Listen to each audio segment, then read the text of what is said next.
इथे मी काही संख्यांचे प्रकार लिहिलेले आहेत. नैसर्गिक संख्या, पूर्ण संख्या, पूर्णांक संख्या, परिमेय संख्या, अपरिमेय संख्या आणि वास्तव संख्या. तर आपण वन बाय वन आपण संख्यांचे प्रकार पाहू. तर नैसर्गिक संख्या, नैसर्गिक संख्या म्हणजे नॅचरल नंबर. तर कोणत्या संख्या ह्या नैसर्गिक संख्यामध्ये येते हे आपल्याला पाहायचं आहे.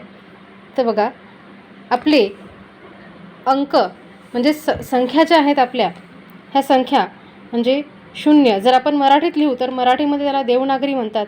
तर देवनागरीमध्ये संख्या हे अंक हे असे लिहिले जातात: 0, 1, 2, 3, 4, 5, 7, 8 आणि 9. आणि आंतरराष्ट्रीय संख्या चिन्हे 0, 1, 2, 3, 4, 5, 6, 7, 8 आणि 9.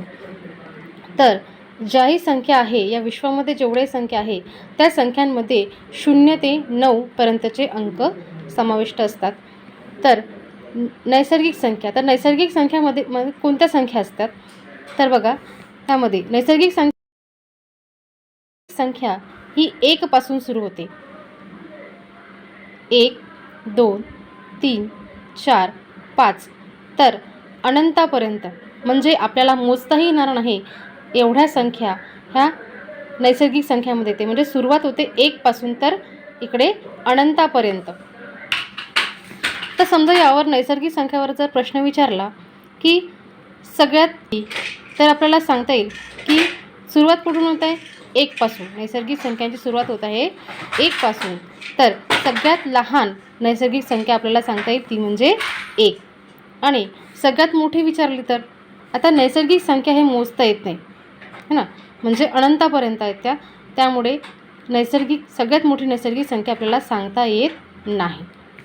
त्यानंतर दुसरा प्रकार पूर्ण संख्या. पूर्ण संख्या, तर पूर्ण म्हणजे होल, त्यामुळे याला होल नंबर या अक्षराने दाखवतात.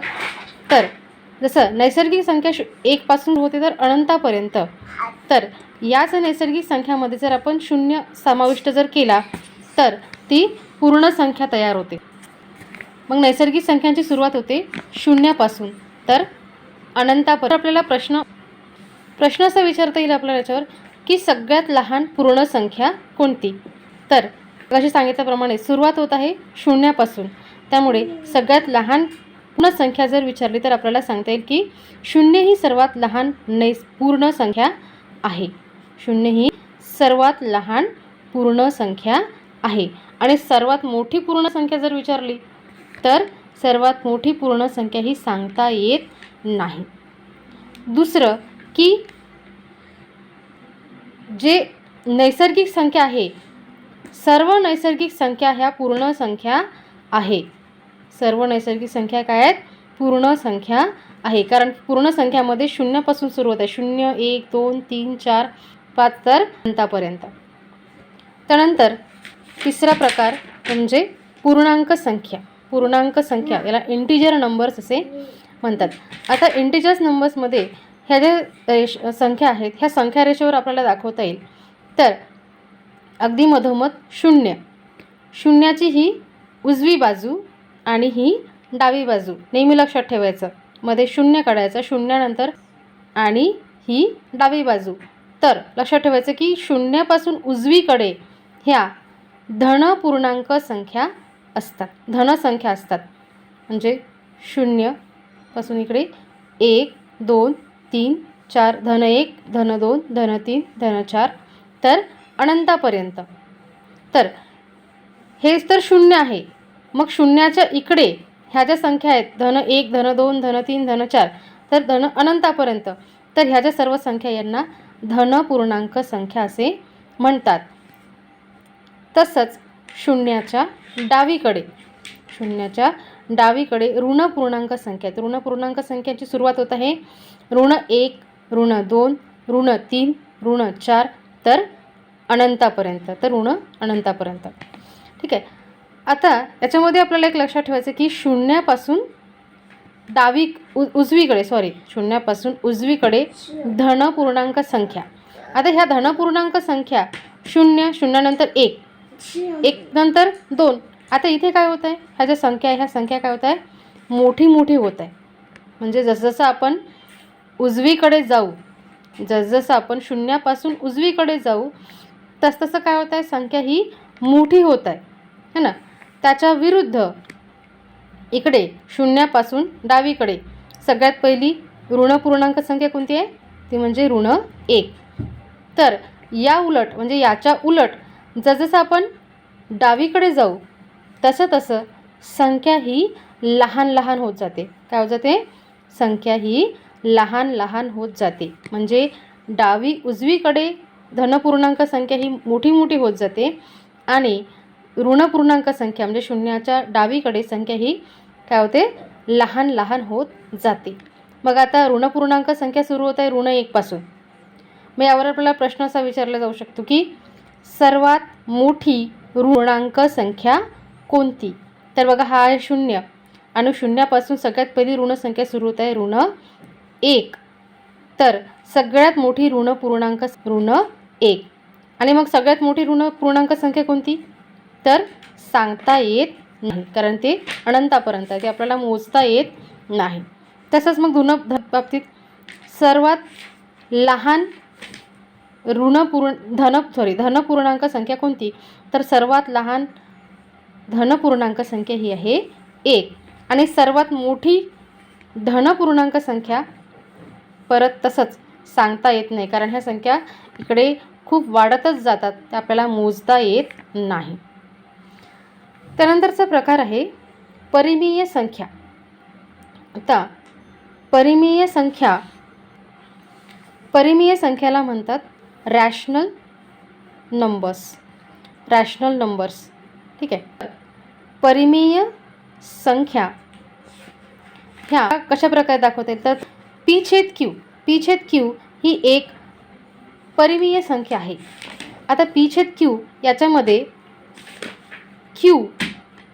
परंतु P/Q आहे, P/Q ही काय आहे, एक परिमेय संख्या आहे. परंतु काय नसलं पाहिजे की Q हा 0 नसला पाहिजे. म्हणजे 3/0 असं जर असेल तर इथे काय आहे, आता 3 हा P आहे आणि P/Q आहे ना, मी तर इथे P/3/0. तर 3/0 तर आपली अट काय आहे की Q हा 0 नसला पाहिजे. पण इथे जर मी 3 तर ही तर मग याच्यामध्ये आपल्याला कोणत्या संख्या सांगता येईल परिमेय संख्यामध्ये, तर ज्या संख्येचा छेद 0 नाही, ज्या संख्या ह्या 1/2/3 है ना, 4/5. तर ह्या ज्या सर्व संख्या आहेत ह्या संख्या आहेत परिमेय संख्या. त्यानंतर अपरिमेय संख्याला इरॅशनल नंबर असे म्हणतात. आता याच्यामध्ये कोणत्या संख्या येतात बघा, अपरिमेय संख्यामध्ये कोणत्या संख्या येतात, तर एखादी संख्या जेव्हा आपण दशांश पूर्णांकामध्ये आपण लिहितो, जसं एखादी कुठली संख्या मी लिहित आहे 3.147828. आता इथे काय होत आहे, ही संख्या कशी आहे, दशांश चिन्हाच्या उजवीकडे काय होत आहे, अंक हे वाढतच जाते, म्हणजे संख्या ही वाढतच जात आहे. आणि ही ठराविक नसते, जे अंक असतात तिकडे हे ठराविक नसतात, म्हणजे ही संख्या अंक हे बदलतच जात आहे आणि हे अंक यांची जी गणती असते ही थांबत नाही. त्याच्यामुळे अशा ज्या संख्या असतात अशा संख्यांना म्हणतात अपरिमेय संख्या. तर जसं आपण 4चं वर्गमूळ आपण 2 काढतो, 4चं वर्गमूळ आपल्याला 2 काढता येते. परंतु जर आता 2 ही काय आहे, परिमेय संख्या पण आहे, नैसर्गिक संख्या पण आहे, पूर्ण संख्या पण आहे, पूर्णांक संख्या पण आहे. ठीक आहे. परंतु वर्गमूळात 3, या 3चं वर्गमूळ ही काय निघते, एक अपरिमेय संख्या निघते. संख्येचं म्हणजे मग वर्गमूळात 3 वर्गमुळात 5 वर्गमुळात 7. त्यानंतर पाय. पाय ही सुद्धा काय आहे, एक अपरिमेय संख्या आहे. पाय ही अपरिमेय संख्या आहे.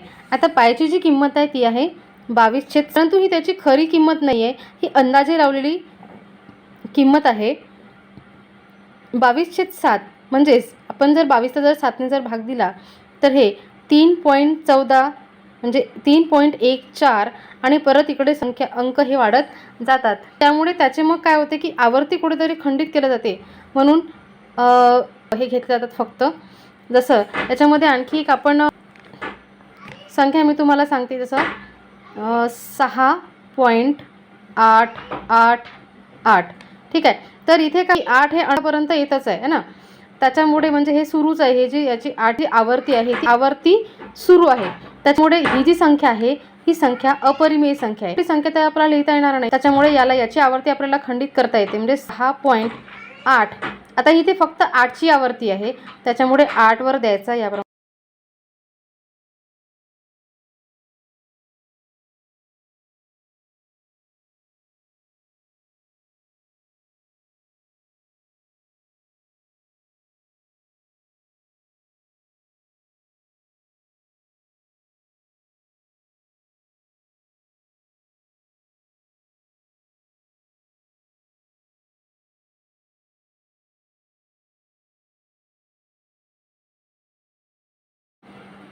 अशी जर संख्या असेल की 6.8 आणि त्यावर डॉट किंवा अशी उभी जर रेष आडवी जर रेष दिली असेल, म्हणजे बार जर दिला असेल, तर इथे समजायचं की ही अपरिमेय संख्या आहे. म्हणजे 8ची आवर्ती इथे काय आहे, सुरू आहे. म्हणजे ही अखंडित आवर्ती आहे. त्यानंतरचा प्रकार आहे वास्तव संख्या. वास्तव संख्या म्हणजेच रिअल नंबर. म्हणजे रिअल नंबर. तर आपण आतापर्यंत हे जेवढेही संख्यांचे प्रकार पाहिले, जेवढे हे संख्या पाहिलेल्या आहेत आपण, नैसर्गिक संख्या, पूर्ण संख्या, पूर्णांक संख्या, परिमेय संख्या, अपरिमेय संख्या, ह्या सर्व संख्या येतात वास्तव संख्यामध्ये. म्हणजे हे सर्व संख्या, ह्या सर्व संख्या आहेत वास्तव संख्या. त्या सर्व संख्या म्हणजे आहेत वास्तव संख्या, रिअल नंबर्स. तर आजचा हा भाग आपण इथे संपू. त्यानंतरचा आपल्याला तर आज आपण इथेच थांबू. यानंतर आपण पाहणार आहोत, नंतरच्या भागामध्ये आपण पाहणार आहोत समसंख्या, विषम संख्या, मूळ संख्या, संयुक्त संख्या, जोडमूळ संख्या आणि सममूळ संख्या. तर माझा व्हिडिओ तुम्हाला कसा आवडला कमेंटमध्ये नक्कीच कळवा. चॅनलवर नवीन असाल तर चॅनलला सबस्क्राईब करा, शेअर करा, कमेंट करायला विसरू नका आणि बेल आयकॉन दाबा. धन्यवाद.